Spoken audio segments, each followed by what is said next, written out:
Salut tout le monde, ici Roch Chalette, puis merci d'être à l'écoute de la chaîne Les vraies affaires zéro bullshit, podcast quotidien que je vous présente. Si vous aimez ça, s'il vous plaît, abonnez-vous à la chaîne, partagez la vidéo, ça ferait bien mon affaire.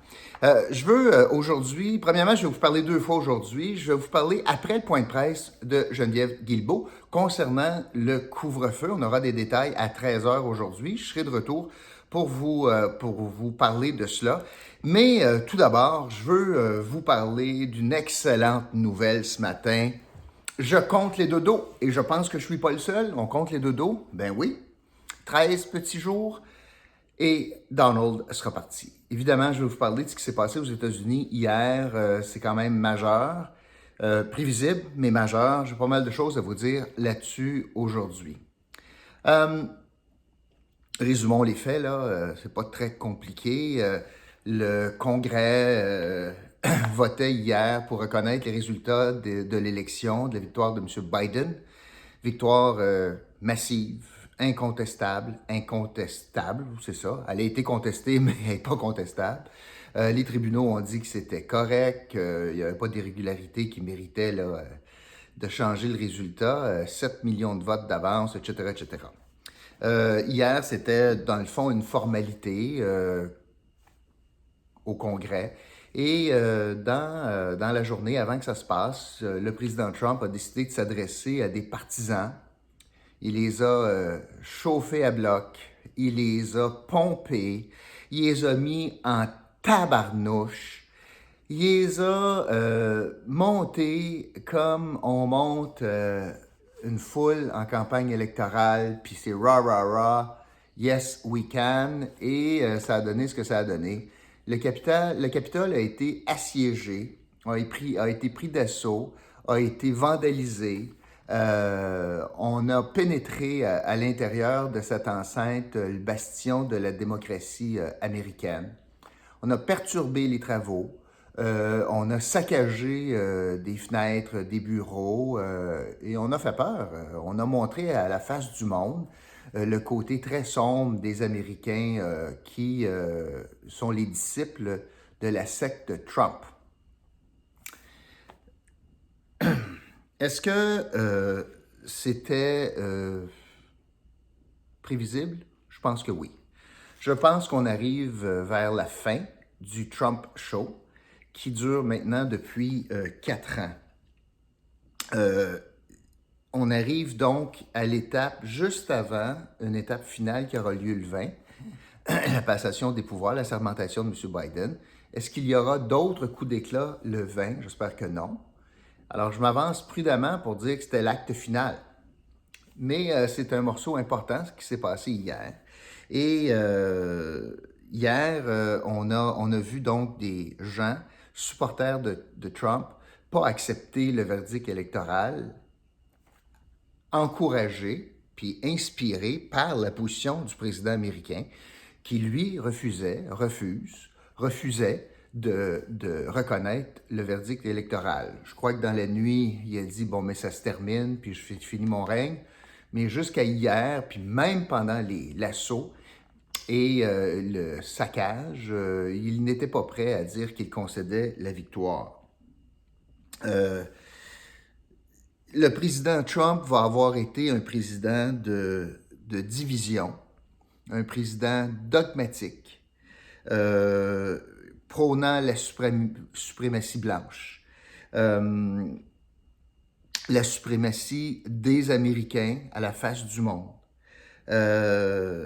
et un président qui piétine le quatrième pouvoir, soit l'obligation de rendre des comptes avec un tiers impartial, les médias.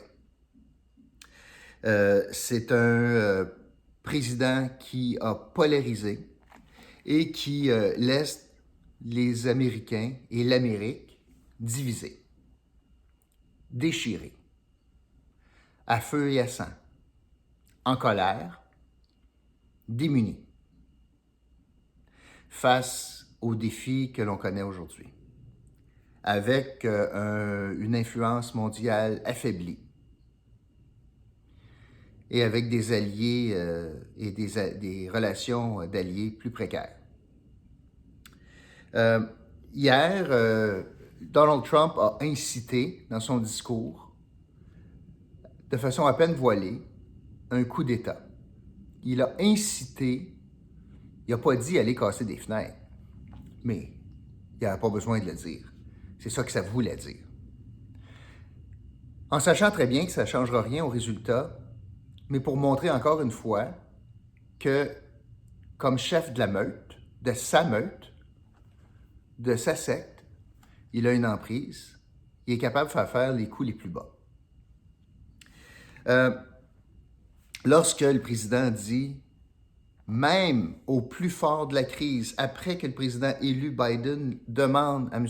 Trump, faites une déclaration publique, dites que ça suffit, arrêtez ça, là. On a besoin du commandant en chef pour dire ça suffit. Eh bien, M. Trump a réussi à dire, arrêtez donc ça les boys, bien que on m'a volé l'élection, on vous a volé l'élection, on nous a volé l'élection. Quand un président dit ça, c'est pas de nature à calmer le jeu. Alors, il soufflait le chaud et le froid en même temps. Puis bien sûr, ses supporters, ce qu'ils entendaient, c'est continuer. C'est on s'est fait voler. Pas hey les boys, je suis déçu de ce que vous faites, arrêtez ça. Pas ça qu'ils ont compris. Jusqu'à hier, il n'y avait pas de concession, il n'y avait pas de reconnaissance de la victoire de M. Biden. Et un des piliers d'une démocratie, c'est bien certainement une transition harmonieuse, pacifique des pouvoirs. Le régime américain fait en sorte que c'est long, la passation des pouvoirs. Puis on voit là le genre de bizarrerie que l'on a, où on a un président qui est sacré dehors après un seul mandat, qui a encore les rênes du pouvoir, alors que le président élu, lui, dans le fond, c'est un spectateur à tout ça.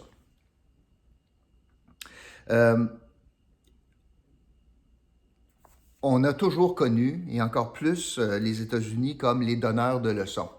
Les Américains qui se mêlent d'à peu près tout sur la planète, qui vont commenter les élections au Venezuela, au Chili, un peu partout. Honnêtement, hier, ils en ont pris pour leur rhume, là. Les donneurs de leçons qui voient leur bastion démocratique attaqué de cette façon, si c'était l'inverse, ça ne serait pas long que la Maison-Blanche réagirait en disant « ça n'a pas de bon sens ». Et les autres pays ont raison présentement de dire que ça n'a pas de bon sens. Après 4 ans de Donald Trump, qu'est-ce qu'on constate aux États-Unis? On a un peuple déchiré. On a une économie par terre. Ça a été bon pour quelques années, mais avec la pandémie, l'économie est à terre. On a une pandémie qui est absolument hors contrôle aux États-Unis en raison des décisions puis de l'aveuglement volontaire de Donald Trump. On a des institutions mises à mal, que ce soit les institutions comme le FBI, comme les tribunaux, comme les chambres, Congrès, Sénat. On a un doute palpable sur le travail des médias. Donald Trump a réussi à miner la confiance de la population dans des médias d'information. Et on a des relations extérieures extrêmement fragiles maintenant aux États-Unis. En conclusion, est-ce qu'on pouvait vraiment s'attendre à autre chose comme conclusion de ce passage chaotique aux affaires de la part de Donald Trump? Plusieurs pensent que non, c'était prévisible. Ce qui est le plus grand drame hier, c'est le constat, je pense, de la fragilité de la démocratie. C'est un mot qu'on utilise, qu'on galvaude, qu'on prend pour acquis ici, qu'on trouve ça normal, qu'on vive dans une démocratie. Ce qui veut dire quoi? Ça veut dire que c'est la voix du peuple qui mène ultimement. Pas à chacune des décisions. Je crois pas à ça, moi, là que tu gouvernes par référendum sur tout, mais qu'à un moment donné, il y a un jugement final, le jugement du peuple. Pour moi, ça, c'est une démocratie saine. Puis qu'il y a des débats sains dans des enceintes où on débat avec des arguments, pas des armes.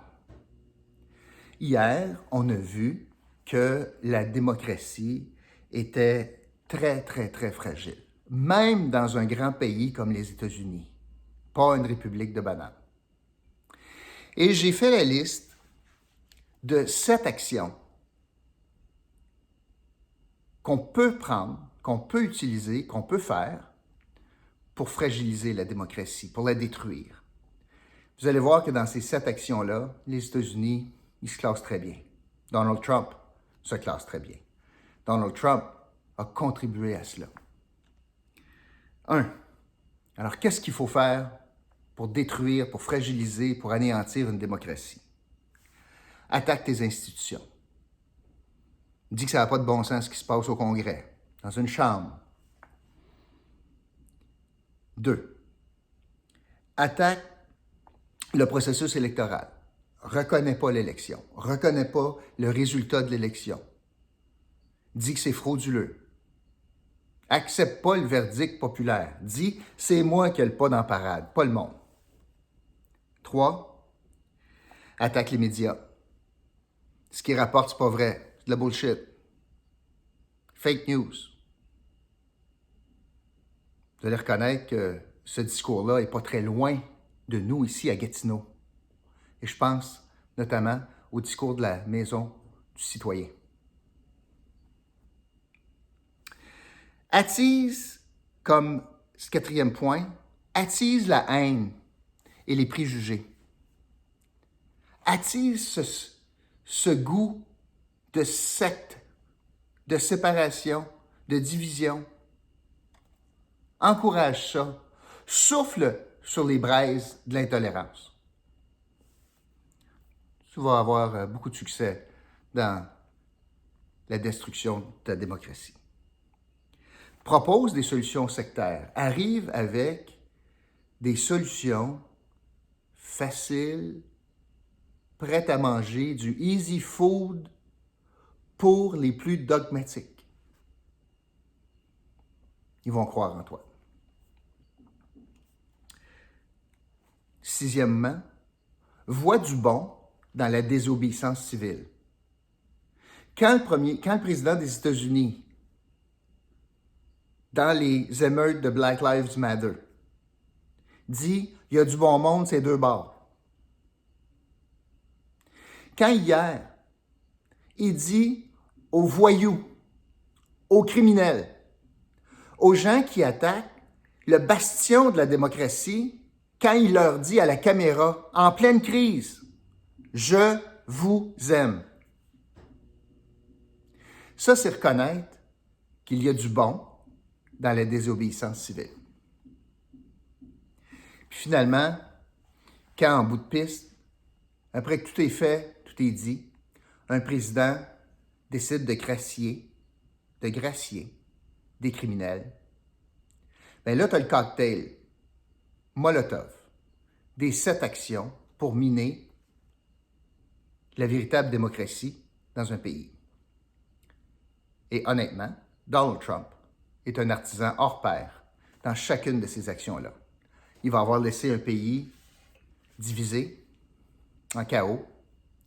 Et le legs de ce geste, le legs qu'il laisse, en voyant ce qui s'est passé au Capitole hier, parle plus fort que les 4 années de pouvoir du président Trump.